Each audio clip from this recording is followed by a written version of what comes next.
দেখছেন মিষ্টি নিউজ বাংলা জাভেদ আলমের সাথে। চলুন আজকে জেনে নিই আমরা তাজা খবর। সকলের অত্যন্ত পরিচিত বিশিষ্ট আইনজীবী এবং বেঙ্গল ক্লাবের সভাপতি করে বঙ্গ সংস্কৃতি অবকাশা ঘোষণা করছি। উপস্থিত আছেন মিলনী সভাপতি, মিলনী সভাপতি একটি সুন্দর তুলে দিচ্ছেন।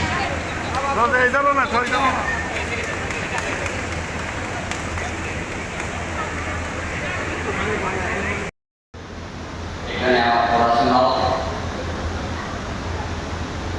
আর আমার রাজনৈতিক জীবন এখান থেকে শুরু হচ্ছে।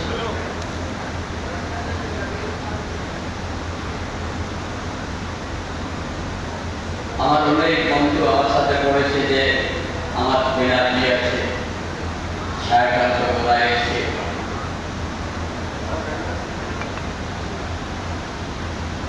এই রামকৃষ্ণ মিশনের আমরা বিদ্যালয়, এই বিদ্যালয়ে আমরা শিক্ষা লাভ করেছি।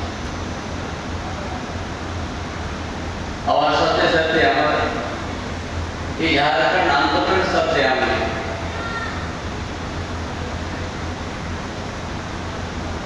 অনেকে সক্রিয়ভাবে আমি কাজ করতে গেলাম। মজদুর আন্দোলন এখানে 10 साल ये सरकार को भी देख चुका है, ये संसद को भी देख चुका है और मेरा पूर्ण विश्वास है कि इस बार इंडिया गठबंधन को पूरे झारखंड में 14 का 14 सीट में विजय करने का काम। समीर एक चीज़ देखा है कि जब विद्युत वर्मा जी विजिट करते हैं तो उनके साथ कार्यकर्ता रहता है, लेकिन आप जब करते हैं तो आपके साथ कार्यकर्ता रहता है और जनता भी आ जाते हैं। यह क्या दर्शाता है? अरे ये तो जनता का अपार समर्थन, जो ये तो मेरा सौभाग्य है कि पूरा जनता उमड़ पड़ा है हमको समर्थन देने के लिए, गांव गली कस्बा में हर जगह।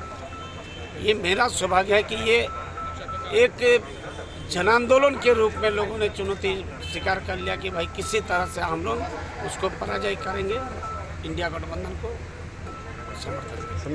समीर दा अभी हम तो बोले कि 14 का 14 सीट इंडिया गठबंधन ले रहा है, 14 का 14 सीट। खूंटी का खबर ले लीजिए, चाईबासा का खबर ले लीजिए, जमशेदपुर का खबर ले लीजिए, और इंडिया गठबंधन का ही केंद्र में सरकार करेगी। जी समीर दा एक आखिरी सवाल है, वही हारता है। निश्चित रूप से 10 साल इन्होंने कोई काम किया नहीं, क्षेत्र के लोगों को कुछ देने का काम नहीं, और जनता ने एक उम्मीद के साथ हमारे साथ जुड़ रहा कि शायद ये समीर महांती जो बचपन से संघर्ष करके इस जगह पर पहुंचा है, वो हमारा बात को सुनेगा, समझेगा और हमको हर सुविधा के लिए हमको समाधान करने का काम करेगा। आखिर सवाल समीर, उन लोग के जैसा झूठ बोलने का हमको आदत नहीं। 5 लाख 7 लाख 10 लाख क्यों बोलेंगे फालतू का, लेकिन इतना बात है कि हम जीत रहे हैं। जी